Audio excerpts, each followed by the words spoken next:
to come with her to Uhud. And what was his reaction when she heard the three names? When he heard the three names she wanted killed. Number 4, when the Holy Prophet mobilized his army to Uhud, what was their number? And why did he say it was important that the left side of the mountain had to be covered from the attack? Number 5, what did Hind sing in her poetry at the beginning of the battle, which until today is known as some of the most erotic poetry in Arabian society? And what did that show about her character? Number 6, what caused confusion in the middle of the battle that led the Muslims to go one way and the other? And how does the Quran describe those companions of Rasulullah who ran away and left him alone in the battle? Number 7, what did the heavens praise Ali with on that day? And number 8, how did Rasulullah institute Azadari after the battle of Uhud when it came to his uncle who was killed? Let me examine this in order that I take this topic in complete depth. After the battle of Badr, Abu Sufyan had been, of course, in Mecca. Abu Sufyan did not come to the battle of Badr. He simply caused the rumor that caused Badr. Therefore, he wasn't at Badr. And when the news came back after the battle of Badr, Hind was sitting with Abu Sufyan. Hind was certain that 950 would have destroyed 313. When the news came to her, she looked at the person, she said to him, "What's wrong with you?" He said to her, "I have bad news to give you about what happened at Badr." She said, "What do you mean?" He said, "My condolences towards you and to Abu Sufyan." She said, "Why do you offer me condolences? What's taken place?" She said, "Your father, Utbah bin Rabi'ah, and your uncle, Shayba, and your brother, Walid, have been killed at the battle of Badr." She said, "They killed my father?" I said, "Yes." Said, "And my brother?" Said, "Yes." "And my uncle?" "Yes." Said, "Who killed them?" Said, "As for your brother and your uncle, they were killed by a young man, Ali, son of Abu Talib. As for your father, they were killed by Hamza. He was killed by Hamza, son of Abdul Muttalib." She looked around at Abu Sufyan. She said, "You have the audacity to be here sitting next to me. You didn't even attend the battle to defend my father. And now, what are you going to do about what they've done to my father and my uncles? You let the orphan kid stand up and fight, and now you give him the ascendancy above us, and you let all those around him be there?" Abu Sufyan turned around, he said to her, "I promise I'll gain revenge. It doesn't matter if none of the nobles of Quraysh are there, I will make sure revenge is there."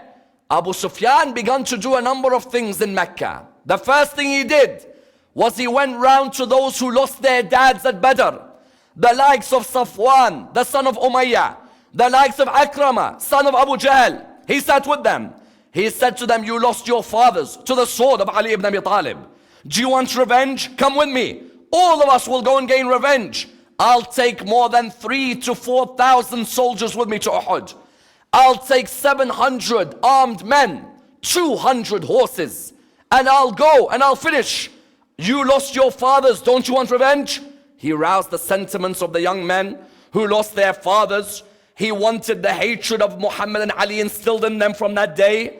These young men turned around, they said, "Very well, all of us will come with you." The second thing he did was what? The second thing he did, Hubal, the idol of Quraysh, he placed it up. He said, "This is Hubal, our God. You have all let him down.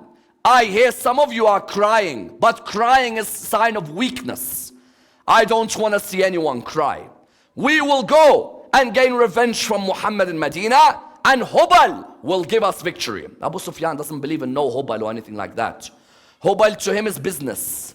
The more that they keep Hubal, the more they win, the more business comes to him. Therefore, at every house he went, "Hubal, u'lu Hubal, u'lu Hubal." He would go to them, "Raise Hubal, raise Hubal." He aroused their sentiments.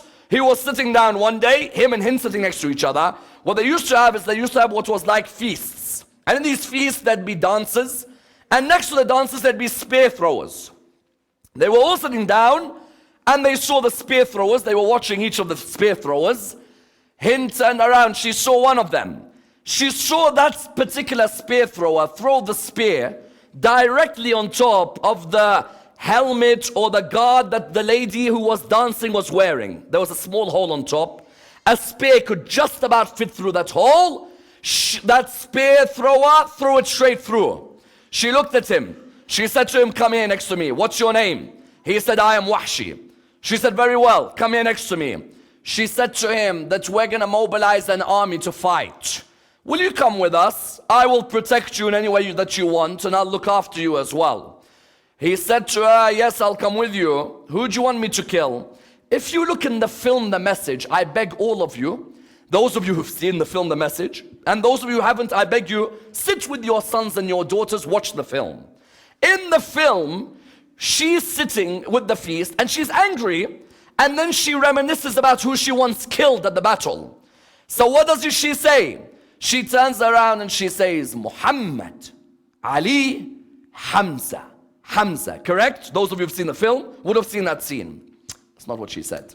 She wanted Ali ibn Abi Talib killed more than the rest. Yes? She wanted Ali finished. He became a nemesis in her plans in Mecca, sleeping in the bed, and now a nemesis in Badr. She wanted him removed. So she looked at Wahshi. She said, there's three I want killed. Muhammad, Ali, and Hamza. And do you know what I find interesting about Islamic history? She only mentions those three, nobody else. No one else, yes? There's no one else to fear. Why? Either she knows some of these who claim to have become Muslim are still from the Meccans, but they're munafiqs in disguise. Or she knows some of these will run away from the battlefield quicker than me and you, yes? So she's thinking there's no need to mention any other names. Muhammad, Ali, Hamza.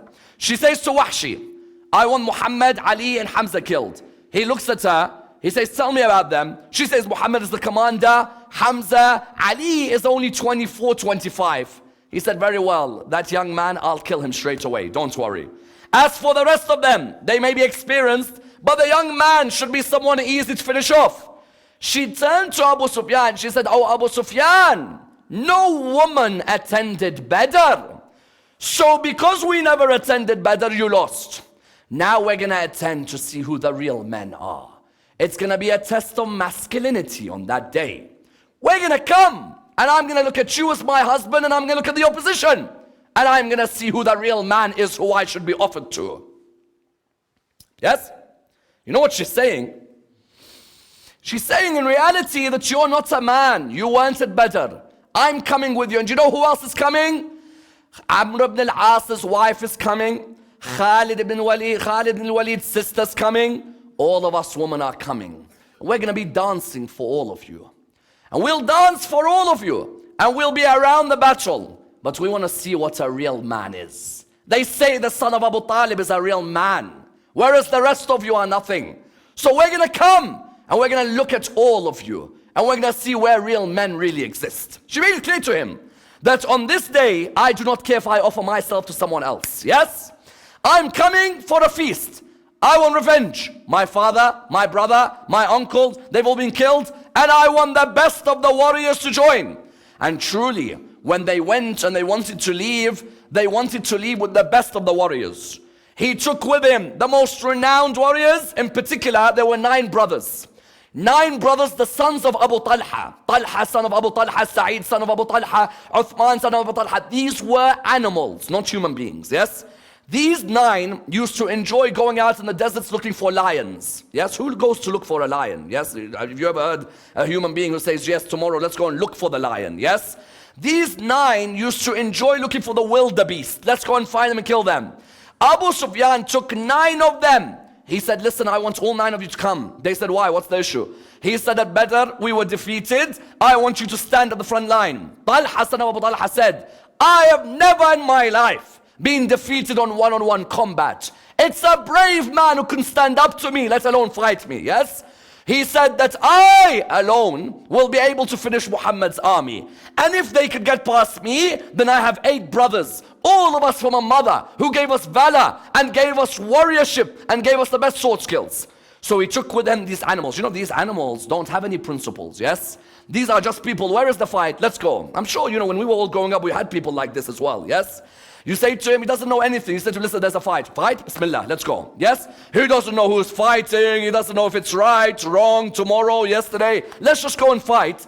He therefore took Talha, son of Abu Talha, Khalid ibn al-Walid, Amr ibn al-As, Akram, son of Abu Jahl. You had, for example, Safwan ibn Umayyah. All of them went, 700 with armor. 200 with horses. That's a vicious army. 3,000 to 4,000 of them, they went towards the area known as Uhud. People ask, why is it called the mountain of Uhud? Uhud comes from the word Ahad, correct? قُلْ هُوَ اللَّهُ Ahad. Ahad means what? One. The reason it's called mountain of Uhud, all the mountains in that area were stuck to each other. The only one that was separate was Uhud. So it was the one that was separate from the rest. The rest are stuck. The one that's separate was known as the mountain of Uhud. And Rasulullah used to love Uhud. Rasulullah used to say, the mountain of Uhud, we love it and it loves us. Someone says, how could a mountain love you? In the Quran, Allah says, even the mountains sing the praise of Allah subhanahu wa ta'ala, correct? In Surah 2, verse 72, Allah talks of this.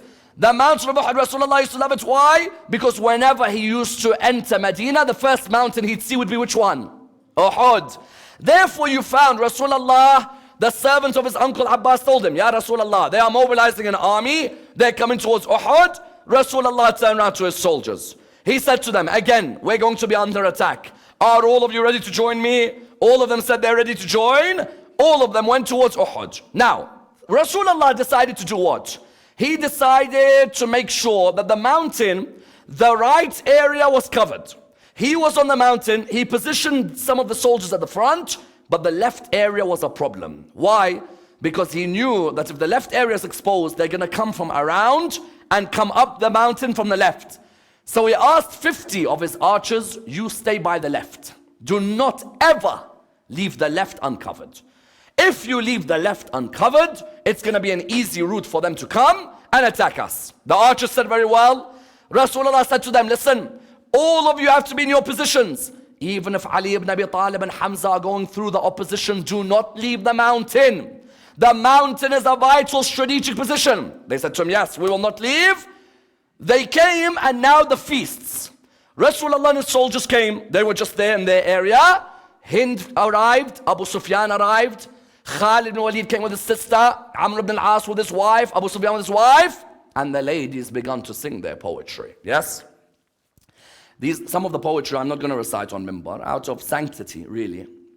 And you know, if I'm not saying it from the Mimbar, then it must be explosive, correct or no? When this poetry, when you read it, you know that some of this poetry is extremely, extremely erotic in the way she wants to portray it.